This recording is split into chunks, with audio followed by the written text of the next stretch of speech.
buenas tardes. Gracias por estar una vez más con nosotros en esta programación en español del Canal 17. Les saluda a Pedro Corso, periodista de Radio Martí. El tema de hoy es interesante por el peligro que encierra.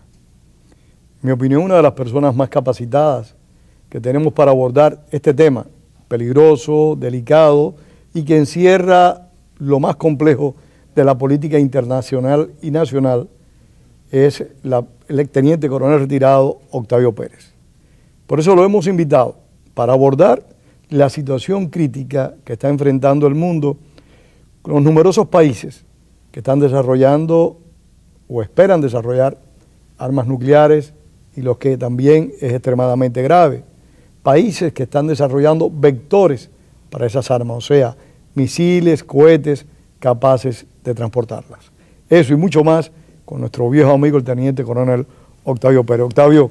Gracias, Pedro, por tu invitación. Gracias a ti por siempre estar dispuesto a compartir con nosotros este espacio. Vamos a ir hacia el centro de Asia. Estamos viendo que Pakistán tiene armas nucleares, la India tiene armas nucleares y que en estos días ambos países han probado cohetes, misiles capaces de transportar ojivas nucleares. Y ese es un punto muy interesante porque en particular esa área que acabas de mencionar estaba en un total sueño, digamos, había estado tras bastidores. Recargado, tranquilo. Recargado, tranquilo desde el 2001. Para mí, una de las cosas más importantes que se ha hecho en la política extranjera a consecuencia de septiembre 11 fue cuando se logró ir a quitarle como dicen, diffuse, o sea, quitarle el tono que estaba en el momento histórico ante los ataques a las Torres Gemelas, donde teníamos estos dos países boleando, haciendo detonaciones subterráneas nucleares y tirando misiles. Oye, el riesgo de que ambos se enfrentaran en una guerra.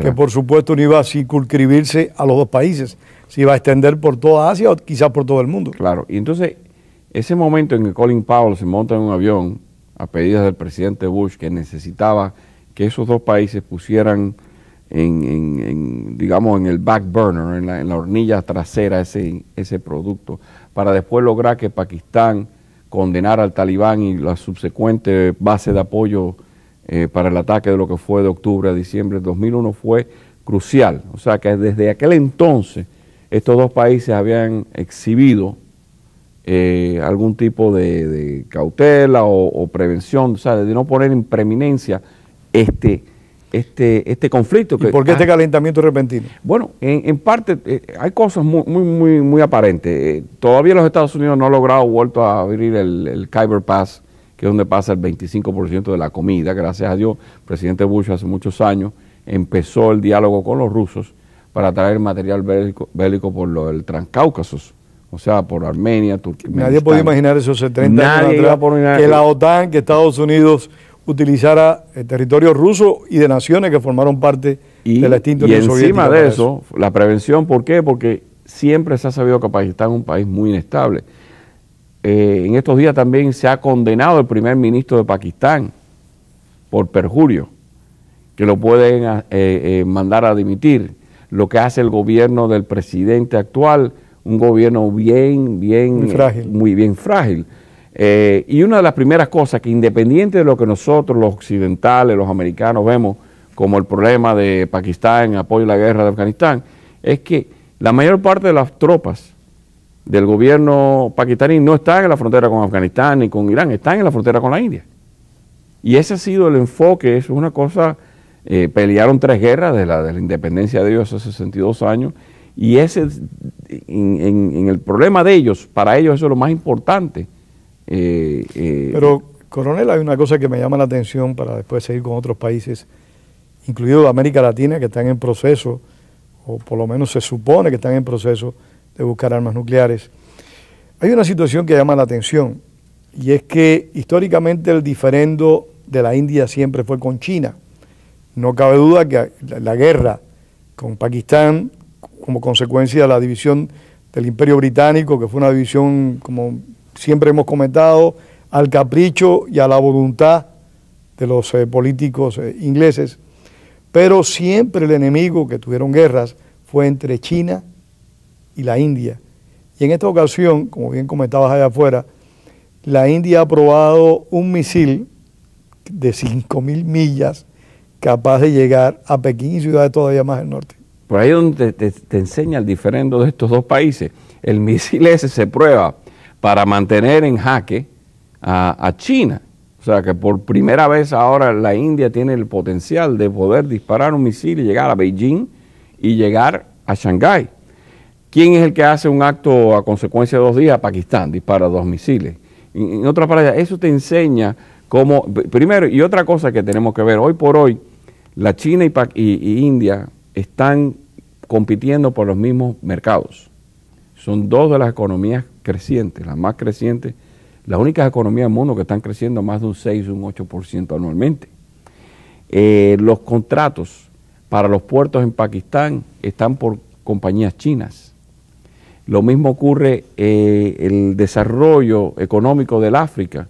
El continente africano, si tú lo buscas ahora, el desarrollo de conversión de chinos y de la India es increíble. América Latina, pero no hay que ir tan lejos. América Latina están los chinos. Se está diciendo que China ha invertido en Venezuela unos 50.000 millones de dólares. Y ahí es donde estás viendo ese conflicto, que la China no le dio importancia, pero Pakistán respondió con un boleo de misiles. Y entonces, y eso es curioso, porque estos 2 países que no están suscritos al Tratado Nuclear de Desarme, o sea, que se fundó en el 72, de no proliferación, se comportan como si fueran miembros, contrario a otros países, como hemos visto, como lo que es Corea del Norte. Allá vamos. Corea del Norte e Irán, que sí son signatorios, o sea, que sí son parte del tratado, que no se comportan como miembros de la organización. Y ahí es donde está el verdadero peligro. ¿Por qué China arriesga su protagonismo en el mundo asiático y se puede decir ya protagonismo mundial en la arena política internacional con ese respaldo irrestricto a Corea del Norte? Su mandatario declaró los otros días de que ellos creían en Corea del Norte, que Corea del Norte no tenía propósitos guerreristas y que ellos no veían con malos ojos las pruebas que Corea del Norte estaba haciendo. ¿Por qué se arriesga tanto China con las posibilidades estratégicas que tienen los mares que están próximos a sus costas? Bueno, ahí hay varios puntos que son, como digamos, contrarios, que son totalmente contraproducentes. Primero, la China tiene más negocio con Corea del Sur que tiene con Corea del Norte. La China tiene un negocio de más de 220 millones de dólares con Corea del Sur. La Samsung, la Daewoo y muchas de las compañías casi son dueños del 10% de las factorías en la China. Corea del Norte es el hijo bastardo. Corea del Norte es el país del subsidio. Es el país que depende en un 90 y pico % de toda la entrada económica de los comestibles y del combustible que entra en Corea del Norte. Es como si fuera un welfare state. Es lo que fue Cuba para la Unión Soviética por décadas. Para la Unión Soviética, eso es lo que es la China. La China tiene más de 60.000 coreanos del norte refugiados viviendo underground, o sea, viviendo escondidos, porque si son detectados son deportados de nuevo a Corea del Norte. Uno de los miedos es que a China no le conviene. Le conviene hacer el negocio con Corea del Sur, pero no le conviene una Corea reunificada. No le conviene un país enteramente capitalista. ¿Tú crees que en alguna medida China promueve la separación de las 2 Coreas y no ve con buenos ojos de que Corea del Norte se democratice? Porque se le acelera el proceso que llegará en algún momento en la China. La China es un país que tiene un gobierno totalitarista, pero tiene una economía capitalista. Y ellos saben que es una cuestión de tiempo en que eso ocurra. Y ellos no van a hacer nada para tratar de apresurar ese proceso. Muchas de las cosas que la China ha tenido ese crecimiento tan grande es porque el control contrario a lo que ha sido un comunismo acérrimo estalinista como hubo en la Unión Soviética, que tumbó el país y tumbó todo el Pacto de Varsovia.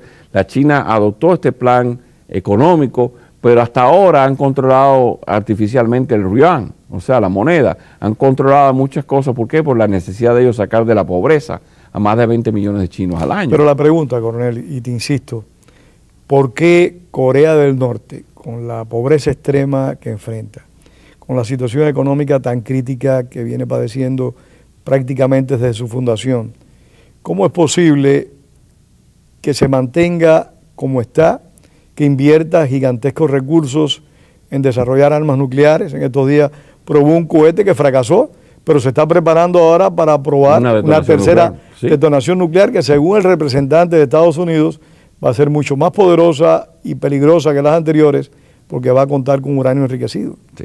Y entonces el problema es ese, que también aquí no hablamos de Rusia. Allá vamos también. No hablamos de Rusia, porque Rusia, si te pones a ver la historia de la Fundación de Corea del Norte, quien proveyó las armas, es más, las unidades militares de Corea del Norte tienen los números de los regimientos de las unidades rusas que estuvieron ocupando. Porque Kim Il-sung está vacilado en la extinta Unión Soviética y allí fue donde lo prepararon militarmente. O sea que porque Corea del Norte hace un pequeño frontera con la Unión Soviética o Rusia, y por ahí fue que entraron las unidades a defender lo que fue después el paralelo 38. Sí, cuando el conflicto bélico Corea y Estados Unidos. En la Guerra Fría. En la Guerra Fría. Antes de la guerra del 50-53, o sea, del 45 al 49. Eso fue la primera ocupación rusa que llevó sus unidades y tanques, y ahí se quedaron. Y es mala, como te digo, las unidades, los regimientos, los números de regimientos son los mismos regimientos rusos que ocuparon la... Entonces los rusos también han tenido que ver mucho con mantener ese status quo. Fíjate que una de las primeras cosas que hizo el presidente Bush, cuando después de septiembre 11, que ya es para el 2002, que fíjate, si te pones a vigilar la fotografía aérea, que está todo visible en Google ahora, el lugar donde se hizo el lanzamiento de este cohete que explotó el otro día, se empezó a desarrollar en el 2002. Que ahí cuando el presidente habla del eje del mar, Irán, Corea del Norte, porque estaba enseñando cómo en ese momento histórico estaban ocurriendo el enriquecimiento, que ellos han visto, habían roto los candados, habían recuperado las barras de los reactores, habían roto las cámaras. Ahí es donde empieza todo, y consecuentemente al mismo tiempo que Irán empieza a tener sanciones especiales, y es decir, se detecta el eje del mar. Y en todo ese momento el presidente optó para que la China fuera el factor preeminente, sabiendo lo que tenía en Irak y en Afganistán, para que ellos lidiaran con ese problema. Y se hizo las conversaciones de 6 partidos, de las cuales Rusia, y siempre ha sido Rusia y China por un lado, en el caso de Corea, y los otros 4 países Japón, Corea del Sur y Corea del Estados Unidos en otro. O sea que también los rusos tienen algo de... Tienen responsabilidad, porque cuando nosotros apreciamos en el contexto internacional que se están debatiendo asuntos relacionados con Corea del Norte y con Irán, tanto China como Rusia tienen una posición común, claro, que es contraria a las propuestas que hace Occidente, en este caso encabezado por Estados Unidos. Pero Japón y Corea del Sur son 2 países que tienen mucho que perder si se vuelve loco el dictador coreano y decide enfrentar o atacar a cualquiera de estos 2 países. Y uno de los problemas que ahora que le acabas de dar el clavo por la cabeza es que Japón es un país que tecnológicamente en menos de 18 meses te puede producir la bomba. Japón es un país que después de la posguerra optó por no tener una fuerza aérea ni una marina, pero poco a poco... Pero tiene una fuerza de defensa muy buena. Tiene una fuerza de algo defensa. Algo parecido al no ejército de Costa Rica. Exactamente. Que tiene muchísima policía. Me quitaste las palabras. Policía vestido de verde olivo, con ametralladora, vienen a la escuela, el instituto... Pero te dicen que no tienen ejército. Pero dicen que no tienen ejército. Es lo mismo en Japón. Pero Japón, en este no progreso de la situación, del problema, del dilema de Corea del Norte, puede que Australia, puede que Japón, puede que inclusive otros países, Tailandia, Taiwán, sí, coronel, busquen la bomba. ¿Por qué? Porque ven que no hay forma de controlar a Corea del Norte y China mira hacia el otro lado. Y ese es el peligro, que es el mismo peligro que encuentras en Irán. Si no se resuelve el problema nuclear de Irán, Arabia Saudita, los Emiratos, que tienen una cantidad de dinero para poder hacerlo, Omán, Qatar, todos esos países pueden irse nuclear. Y entonces lo que tenemos es una segunda ronda de proliferación. Eso es independiente de Brasil, que también es un país, Argentina, con capacidad, ambos tienen capacidad para generar eso. Y Venezuela. Entonces ahí ya estás viendo como hemos visto la inhabilidad pero donde realmente hay dos áreas en el mundo desde mi perspectiva con una gran potencialidad de generar un conflicto nuclear, por lo imprevisto de su gobernante, Irán y Corea del Norte. Pero para concluir con Corea del Norte, si tú me lo permites, si Corea del Norte decide atacar Corea del Sur o decide atacar a Japón, no hay solución, ambos países quedan destruidos. Corea del Norte queda prácticamente, bueno, Corea del Norte está como Alemania del Este. La mayor parte de las factorías que son de metalurgia, de minerales, están obsoletas. Hay menos de 2% del terreno arable, o sea que es un país que va a depender inmediatamente. Tiene poco que perder. Tiene poco que perder. Corea del Sur tiene mucho que perder, especialmente la capital. Y Japón ni hablar. Japón, con que se ataque a Tokio, se ataque a Osaka o Nagasaki, 3 o 4 ciudades grandes, es un destrozo total. Lo hemos visto ellos pueden reaccionar después. Por eso es la preocupación de muchos analistas de por qué no se toman medidas preventivas con Corea del Norte, porque en mi opinión Corea del Norte es mucho más peligroso que Irán. Y mucho más estabilizador a dos de las economías más grandes del mundo, que son la japonesa y la de Corea del Sur. En otras palabras, nadie va a dispararle un cohete a los chinos. Corea del Norte no va a hacer eso. No, seguro que no. Pero sí, estás hablando entre las 20 economías más grandes del mundo, y está la coreana del sur y la japonesa, que está entre la cuarta o la quinta más grande del mundo. Y ahí es donde está el peor, que a su vez nos va a afectar a nosotros. Porque es que uno mira la política de Estados Unidos de contención hacia Corea del Norte es un cúmulo de fracasos. Y me refiero a todos los gobiernos, demócratas y republicanos. Le han ofrecido a Corea del Norte todos los bienes del mundo. Corea del Norte se sienta en la mesa de negociaciones y posteriormente la abandona. Esta próxima prueba nuclear, de producirse, realmente va a ser una amenaza extremadamente seria. Bueno, fíjate una cosa curiosa que tú mencionas. Es verdad que ha sido una política que no ha tenido, como la política norteamericana con Latinoamérica. No existe. Después de la guerra de Vietnam, aquello se fue al piso. Había algo de política antes del año 64, 1964, pero ahora no existe. Es una cosa como que se han olvidado, lo han puesto tras bastidores. En el caso de Corea del Sur, de Corea del Norte, curiosamente los dos presidentes demócratas, Clinton y Obama, accedieron a conversaciones bilaterales y mira lo que ha ocurrido. Fue retirado de la lista de países terroristas de Corea del Norte.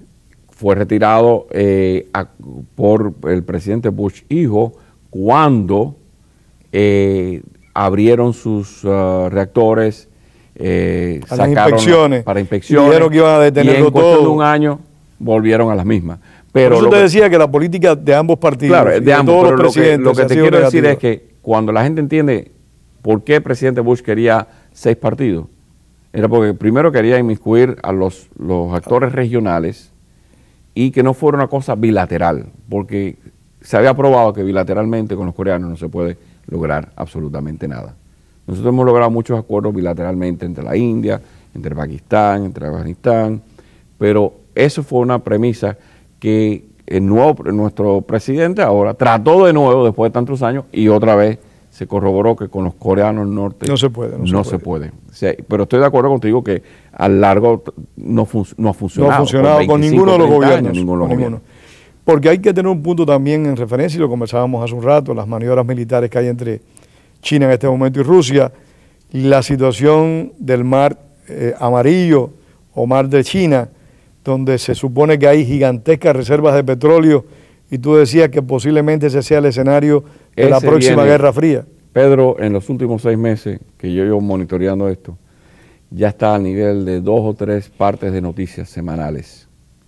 Ya sea los norteamericanos abriendo una base con infantes de marina en Australia, los americanos dándole cruceros. Sí, que lo que leemos eso decimos, no, esto no tiene importancia. Destructores a los filipinos, a ejercicio naval entre filipinos y norteamericanos, australianos y filipinos, adiestramiento de tropas, ir a hay unas islas que están en disputa entre China y Filipinas, a hacer ejercicios militares, y ahora esta semana sale un ejercicio por primera vez en 40 y pico años entre los rusos y los chinos en el Mar Amarillo. Ahí hay gas, ahí envuelve Brunei, Vietnam, Filipinas, Está Indonesia, que es toda esa área. Es un monstruo que si despierta es un peligro. Que eso también va a afectar, si hay un problema bélico ahí, el estrecho de la Malaca, que es el entre donde está Singapur, que es donde pasa el 68%. Es un punto de comercio importantísimo. Un punto de comercio importantísimo. O sea que eso va a ser uno de los nuevos enfoques. Para eso es que los chinos están haciendo portaaviones. Para eso es que la India tiene portaaviones, que se lo compraron los rusos y tardaron 8 y 10 años en hacerlos de nuevo, retrofitting, o sea, volver a ponerlos a flote. Pero ahí es donde está el peligro, que están buscando marinas de aguas azules, que eso es lo que te permite un portaavión. Y una marina de aguas azules es cuando ya tú puedes ir fuera de tu de tu zona de influencia directa. E ir a otra parte del mundo y llevar 86 aviones y dominar un área por cierto punto. Eso es lo que es una marina. Y la China está llegando ahí, la India está llegando ahí. Fíjate qué cosa curiosa, Argentina era el único país que tenía un portaavión en los años 60 y Brasil lo consiguió en los 70, pero ahora es que la China y la India están construyendo y tienen un programa de construcción de portaaviones. Yo creo que en esto hay que tener presente algo, y es que la India, en esa guerra fría del Pacífico a la que tú hacías mención, va a tener un rol muy importante. O sea, no va a ser solo Estados Unidos, no va a ser solo China, sino que la India va a tener un papel protagónico y por supuesto Japón también lo va a tener, pero la India tal vez tenga un papel protagónico independiente. Hay que recordar que la India ha tenido siempre una política internacional equidistante de Estados Unidos y en su momento de la Unión Soviética. Aunque le compraba armas a la Unión Soviética, no era un satélite de la Unión Soviética. Claro. Y fíjate qué curioso que mencionas eso. Mucho de la manufactura nueva ahora se ha ido con corporaciones americanas. O sea que había un cambio en los Estados Unidos desde el presidente Bush hijo, que por cierto fue el segundo presidente después de la fundación del país hace 62 años, que ha visitado la India. Fíjate cuántos presidentes no ha habido aquí desde el año 49. Nada más que 2 presidentes, Eisenhower y Bush hijo. Qué desgracia para un gobernante de un país como nosotros que no haya visitado una economía tan importante, un socio que nos hace falta. Y un país con el segundo país más poblado del mundo. Y que tiene una de las economías crecientes, mayores que hay en este momento. Y eso es porque vemos tanta acercamiento a la India. Es más, la India es indispensable en todo caso que haya una crisis en Pakistán, que caiga el gobierno, y para ir a asegurar las bases nucleares de Pakistán, nosotros dependeríamos mucho de la asistencia. La estabilidad de apoyo de la India. Quedan 5 minutos. No podemos terminar este programa sin hacer referencia a unas declaraciones que hizo ayer uno de los oficiales más altos de Israel, que dijo que no creía que Irán estuviese dispuesto a desarrollar armas nucleares y que no pensaba que Irán, pues en un momento determinado, podía atacar a Israel. ¿Qué tú opinas de eso? Bueno, si hay que darle algún mérito a León Panetta, que yo no soy muy fanático de León Panetta, y a la Casa Blanca, que tampoco son muy fanáticos del presidente Obama, es que han logrado eso. Tenemos a Benjamín Netanyahu, que tuvo una postura bien firme diciendo que no es cuestión de meses, ni de días, ni de semanas, pero el hecho del ataque viene. Que el general del comando del ejército diga esto en los últimos 2 días. Muy importante. Antes lo dijo el jefe del Mossad. Lo hizo el jefe del Mossad retirado en una de sus publicaciones. Creo que se supone que tiene suficiente información. Tiene suficiente información y lo había dicho en retiro.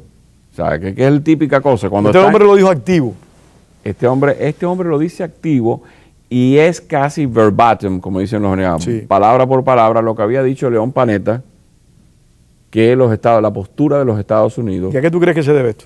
Yo creo que por fin hemos logrado llegar a la sensibilidad con el gobierno de Israel, donde el gobierno a lo mejor tiene que tener una lectura para consumo interno y una para externo, donde Netanyahu tiene que seguir siendo firme porque sí tiene un problema con los palestinos y sí tiene un problema con Hamas. Que no ¿Con Irán no tiene problema? Con Irán tiene un problema, pero se están dando cuenta que en Irán, Irán tiene muchos problemas internos también. El otro día por poco sacan también por desacato a muchos de los ministros de Ahmadinejad y él no está en su mejor momento político a pesar de haber ganado las elecciones. Y las presiones económicas que se le están dando con estas sanciones sí están llegando. Surtiendo efecto. Están surtiendo Pero efecto. tú no crees, como analista político y militar que eres, ¿Tú no crees que Irán es un serio peligro si logra adquirir armas nucleares, en el supuesto caso que no las tenga? Porque tener armas nucleares, Irán, producir un ataque contra Israel, que sin duda alguna es el candidato ideal para Teherán, en vida. Sí, pues eso nos llevaría también a una hecatombe nuclear. Ese es el área más, el factor más destabilizador en todo el Medio Oriente, es Irán. Y como te digo, camino a la bomba pueden ocurrir muchas cosas, la bomba sucia. En otras palabras, tú no tienes que tener eso de minimizar una ojiva y ponerlo en un misil, que ellos, por cierto, sí han puesto satélite y que los cohetes de ellos son muy similares a los coreanos. Ellos sí tienen tecnología. Ellos sí tienen la tecnología para hacerlo, pero no han podido minimizar la ojiva para poner la bomba. Tú puedes hacer lo que llaman byproducts, por productos aledaños a la bomba nuclear, que son la bomba sucia, material radioactivo, que eso en manos de Hamas, de Hezbollah o de cualquier otro dolor de cabeza muy serio. Puede causar problemas peores que una detonación nuclear en Europa. Una bomba sucia que se dispare airburst, o sea, al aire, encima de una ciudad, el material radioactivo que cae, que no necesariamente tiene que ser a consecuencia de una detonación, puede causar que esa área esté inhabitable por miles de años. O sea, que hay que evacuar esa ciudad. No hay forma de limpiar eso. Entonces, ahí es donde está el verdadero peligro. La gente piensa la bomba, no, es camino a la bomba, hay 20 otros peligros que pueden ser, especialmente un país como es Irán, dándole eso. Pero la proyección hegemónica de Irán, en mi opinión, o sea, esa visión que tiene Ahmadinejad de sí mismo, no es la de una guerra sucia, sino es la capacidad de tener una bomba nuclear en toda regla para decir yo la tengo. Sí. No, en este momento sí es una cuestión de orgullo. Sí. Y eso venía desde el Shah de Irán. Cierto, muy cierto. Un tema que podemos abordar un día. Muchísimas gracias a ustedes por haber compartido con nosotros una vez más esta programación en español del Canal 17. Y por supuesto, mi agradecimiento al coronel Octavio Pérez. Gracias. Octavio, gracias una vez más y esperamos tenerte acá en otra oportunidad. Tengan todos ustedes muy buenas tardes.